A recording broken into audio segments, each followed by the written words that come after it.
Last week we talked about the importance of a Sabbath rest, and the importance of the weekly break that is a reflection on the good things that God is doing in our lives and the trust that we have in God. We are taking a break from the things that we could be doing to advance our own interests.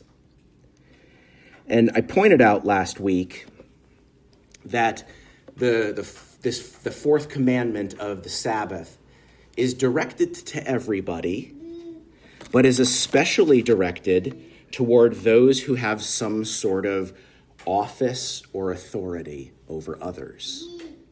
Because it doesn't just say, you're not to work, to everyone. It also gives this direction to fathers, mothers, employers, that you are to make things easier for those who are under your care, those who you have charge over.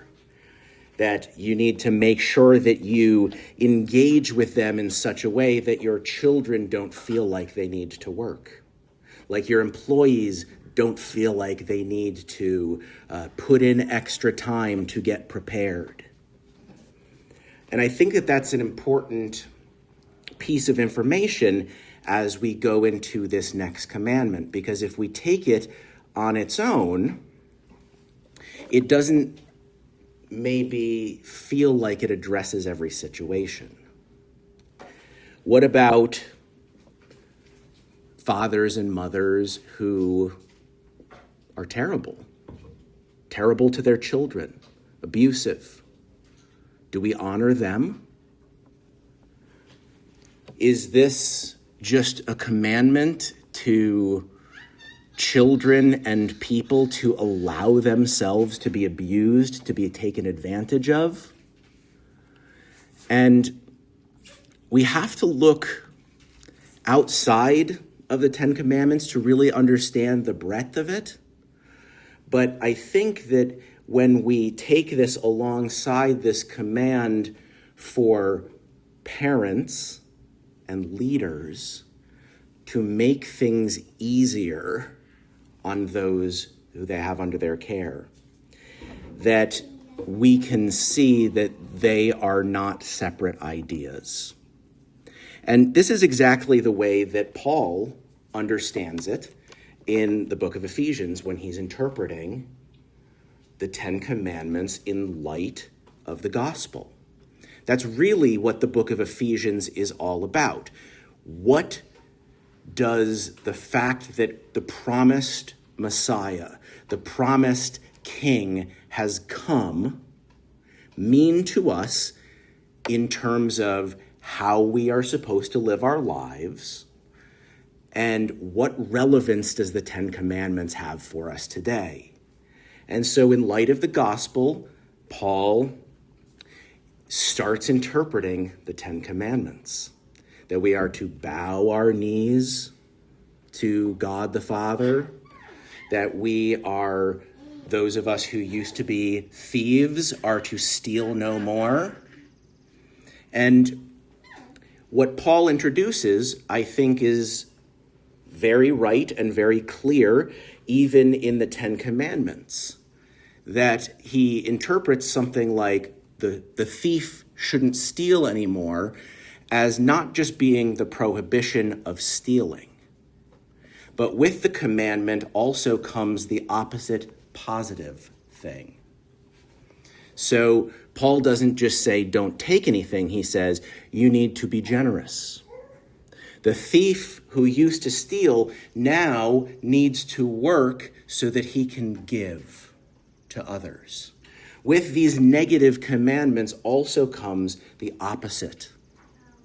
So we're not to worship using idols, but we're to worship God in the way that he's directed us to do. We are not to worship other gods, but we are to worship God. We are not to take the name of the Lord in vain, We are rather to represent God faithfully as his people to all those who are looking around us. So Paul sees that. And so by the time he gets past the marriage and the murder piece, he comes to this fifth commandment. And he says, "Children, obey your parents in the Lord, for this is right. Honor your father and mother, because this is the first commandment with promise." He notices that all of the other commandments up to this point and beyond, in the Ten Commandments at least, don't have the positive. There's negatives, and we heard those things. If you're worshiping God, in an idolatrous way, that the people who are doing it are going to be punished. And when their children learn to do it, they're going to be punished. And when their children do it, and their children do it, God is not going to just give them a pass because they learned it from their parents. God is not going to hold him guiltless who takes his name in vain. God is not going to, this is judge and jury language. He's not going to acquit people and say, that's okay. Here it says, honor your father and mother so that your days will be long in the land. There is a positive thing that is promised if we're doing this. So Paul continues. He says, so that it can go well with you, that you may live long in the land. Fathers, do not provoke your children to anger, but bring them up in the discipline and instruction of the Lord. Paul sees in this commandment to honor your father and mother an implicit charge to parents. A charge that we are not to use a position of leadership over our children in a negative way. But there's something interesting that Paul does. He says, in the Lord. So there's an expansion that Paul is making. He's not just saying children need to obey their natural parents. He's also expanding it and saying that people who are in the church need to recognize that there are people who are your spiritual parents in the faith. Elders, leaders, older people who have walked this path for longer than we have, that we ought to have a level of respect and honor for those people in the church. Because Paul is saying that we are a family in the church. And the structure of the church is based on the structure of the family. That there are parents. You can go and look in 1 Timothy and Titus and other places where it first starts talking about the elder men, and then it starts talking about the elder women and the duties that the younger men and younger women have toward those who are older. And Paul elsewhere will, I'll get to that in a second, but he expands it even farther. He recognizes that it is not just natural parents, and it's not just spiritual parents either. He immediately starts giving direction to employees and employers. That's probably the best way to understand it. You could translate it servants, you could translate it slaves, you could translate it bondservants, but their version of what we would call slavery actually looked a lot more like modern employment. especially in places where you sign a non-compete clause that you can't just go and do whatever you want to afterwards. You can't just quit without giving notice, that there is a certain level of responsibility that you have to the employers. Back then, they would have called that slavery, even though we're getting paychecks. Slaves got things too. He says that this commandment to honor your father and mother also extends to these relationships where people have authority in some sense over you. And so that there is a duty of the employees to the employers. And, probably a good number of rich people would be saying like, great. But he doesn't stop there. He says that there is a duty that employers have to their employees as well. That the relationship is not to be one where the employer is lording over the employee. There's not to be people taking advantage of one another. He specifically says to the masters or employers, stop your threatenings. Stop the negative way of interacting with these people, because you serve a master as well, Jesus Christ. So you ought to, in the way that you do all of these things, reflect his love and his mercy and his gentleness, just as parents are to do that as well. Earlier in Ephesians, Paul will even say that he bows his knee. This is in chapter 3. He bows his knee to the God and Father of the Lord Jesus Christ, and says that it is after God the Father that all fatherhood derives its name and essence. He says fatherhood on earth is intended to be an image, a symbol of the loving relationship that God has with his people, that God has with his Son, Jesus Christ.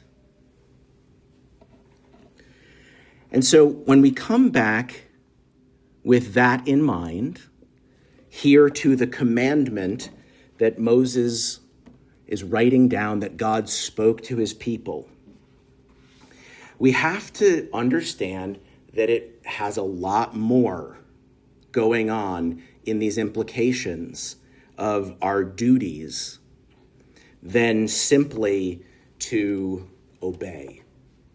Now, children do need to obey their parents. Employees do need to obey their employers.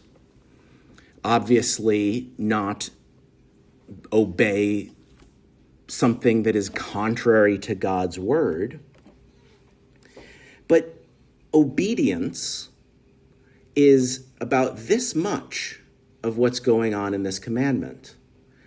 And if you factor in the way that you talk about your parents, you've got about this much. The way that you speak about your employers, your leaders. This even has an application to the way that we speak about those who are elected. And we all need to hear that, because maybe you're not complaining about this particular set of leaders, or maybe you are, but maybe you were complaining about the last ones. God's word says that God has raised them up. And so that's a longer conversation than we have time for right now. But there are many biblical examples of ways in which we are commanded to honor people who are not honorable. So we still haven't reached what's really in mind when God says this. And it's something that, even a couple of years ago, was a light bulb for me. Proverbs 14:31, I think, helps us understand what is meant, because this word honor has a lot of things that it can mean. The Hebrew word is the same word that is used when we're told that we need to glorify God. And its true meaning is to be heavy, to be weighty. And so if you think about what happens when you put two things on a scale and it tips the scale, or you throw something like a rock into water and it sinks, you're talking about something that is heavier having an effect. So a recognition in the presence of God that God is more weighty, that God is heavier than you are, gives you a certain level of humility. So this commandment to make heavy your parents, to weigh them as important, has an implication beyond just what we say. It has something to do with what we do and what is expected of us. Proverbs 14:31 says, any person who oppresses a poor person insults his maker. So if you have power, whether it's because of some sort of office that you hold or money that you have being important for some reason, and you use that against those who are defenseless, against those who have less than you, it says you're not just wronging that person, you are directly insulting God, spitting in God's face. But he who is generous to the needy honors him. It's the same word. It has a monetary implication. And I think that when we can kind of see and understand that, it makes a little bit more sense what God says, so that your days may be long. I don't really think that this is a supernatural promise, that if you honor your parents, God is going to give you like supernaturally long life. Maybe there's a little element of that, but mostly what God is saying is you all as a group will live longer if you adult people take care of your parents in their older age. If you take care of those who have been your leaders. And I think that we could derive a whole lot of things from this in terms of the way that we pay people, the way that we give things to people, or choosing not to take certain things. We have to take care of our parents, take care of our leaders. This, I think, is uncomfortable because it has implications of how we use our money. And God is God. And so therefore he has the right to tell us how we ought to use our money. How we ought to respect the fact that our parents fed us and clothed us, changed our diapers, and so that recognizing that someday that may be expected of us to do for them is a part of the meaning of this commandment. It is a sad reality that many of us in this world, in this country, do our best to separate ourselves from those times in the lives of our parents. We put people in nursing homes, and I'm not against nursing homes. There's lots of times where this is necessary. But I think that we, as a group of people, are less mature because we avoid the responsibility, that we avoid the uncomfortability of having to see our parents in that condition, having to care for them like they cared for us. More and more, we as a society have tried to remove ourselves from the reminders of death. 100 years ago, almost everybody died at home. Now most people die in a hospital or in a nursing home because we don't want to be around it. But being around things like that remind us of the uncomfortable truth that is probably at the basis of why we don't like funerals.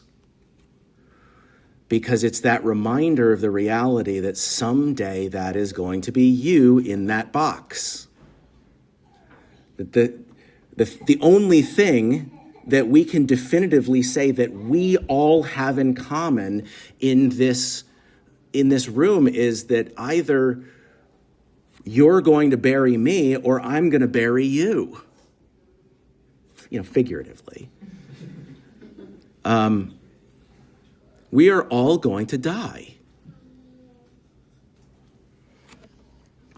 And so our calling is to take care of those who are older and can't take care of themselves. And that this is a mark of whether a society is a good society, whether a people group are a good people group or not. Which is part of the reason, and we've lost a lot of this, especially recently. But in the early church, they struggled to have enough money and resources to take care of all of the widows, because they recognized that the duty of honoring their parents extended even beyond themselves and their own little family. But it was the church's responsibility to care for the widows in their older age who were unable to care for themselves. This commandment is a commandment to honor life, and honor life in all of its forms. Later, we're going to see that is also explained a little deeper in that we don't take human life. But there is also failure to act that the Bible would also call the taking of life. If we can help, but we don't. Jesus hit the roof. He was so angry when the Pharisees were confronting him because his disciples didn't wash their hands before they ate. And that's not about whether their hands were dirty and they might get sick. It's about the understanding that they had that the priests in the Old Testament were commanded to do all of these washings before going into the presence of God. And so you're eating, and you didn't make this food. God is the one who produced it. So therefore, you're eating in the presence of God.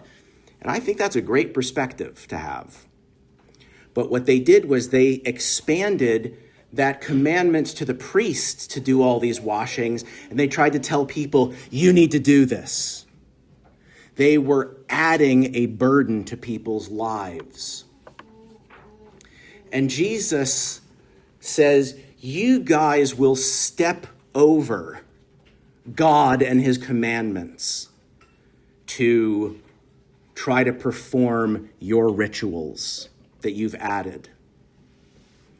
And he then talks very briefly, a little too briefly, wish we had more understanding, of how the commandment that was given by Moses to honor your father and mother is violated by their traditions because they allow for people to dedicate money or property to the temple, to God's service, so that when the parents come to them in need, the people can say, I can't help because I dedicated this to God. I dedicated this property for God's use. I can't help you. Jesus says, you violate the fifth commandment in your greed, in your traditions. Our calling as Christians is to respect life in every stage. There are stages and circumstances where the impulse is understandable to not want to. But God doesn't give us that pass. God doesn't say that an easy life is more important than doing what is right.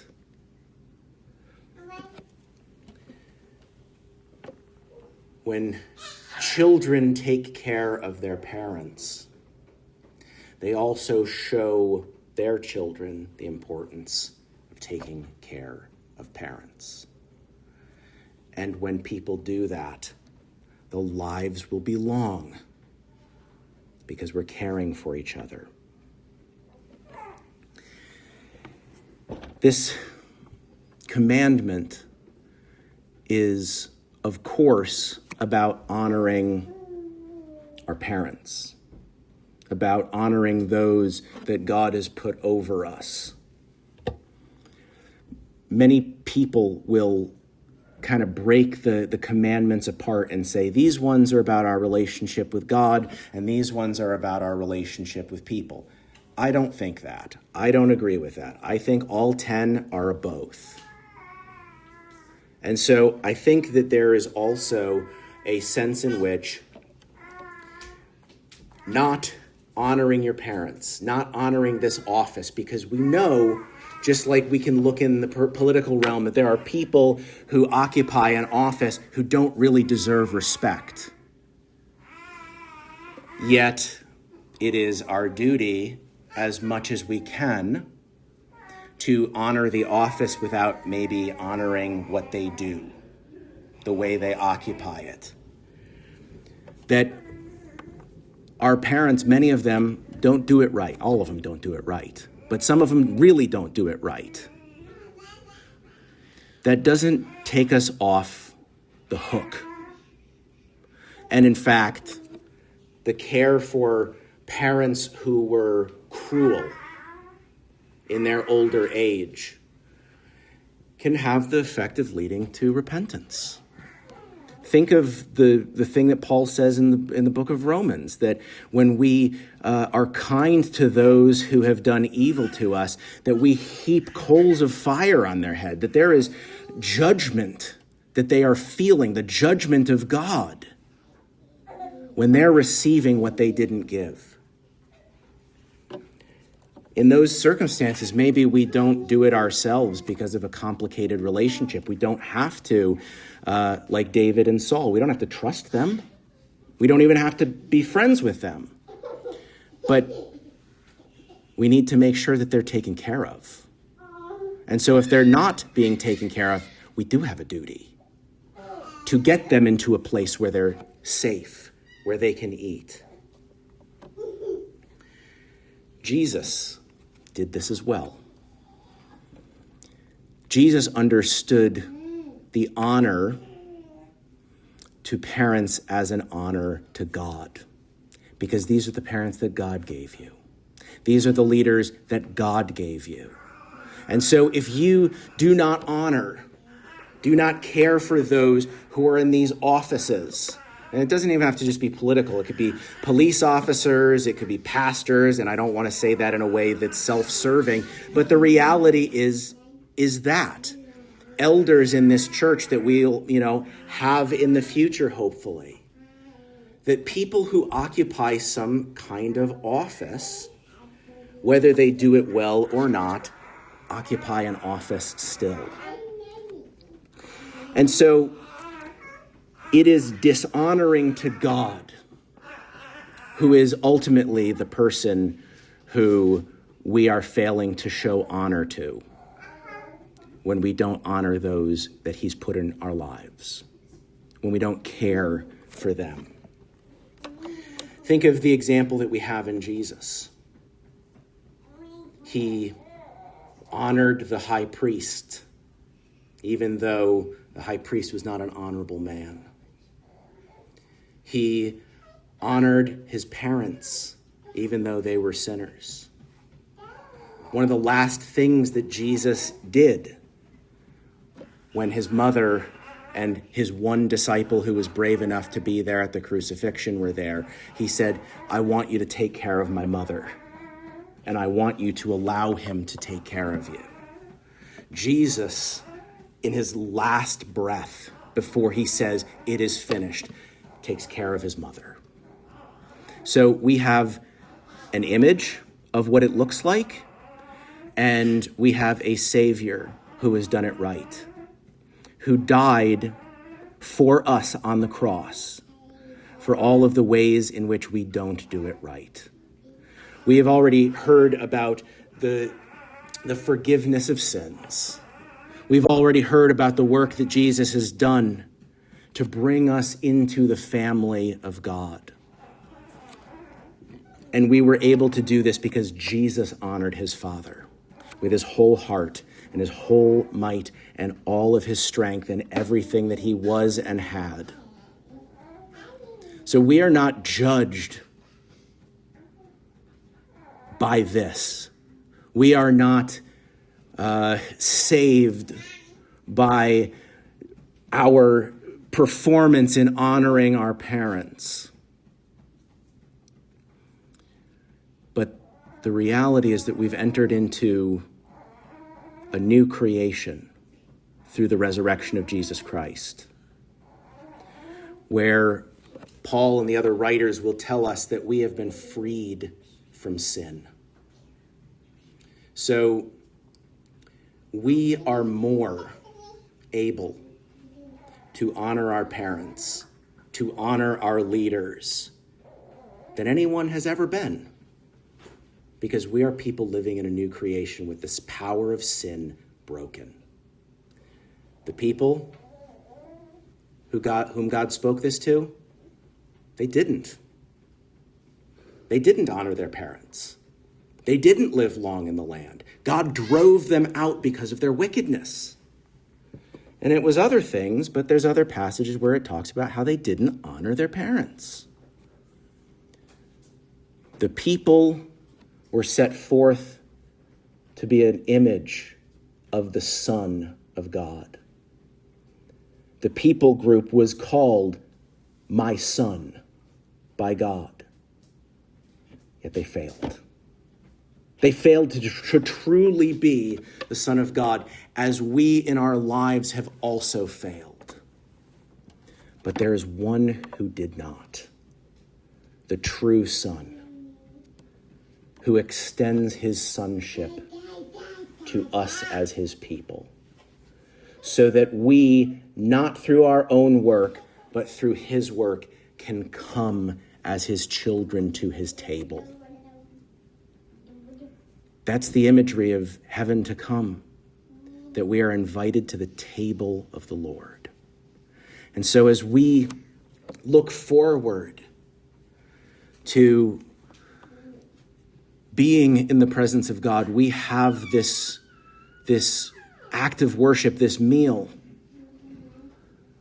where we can get just a little taste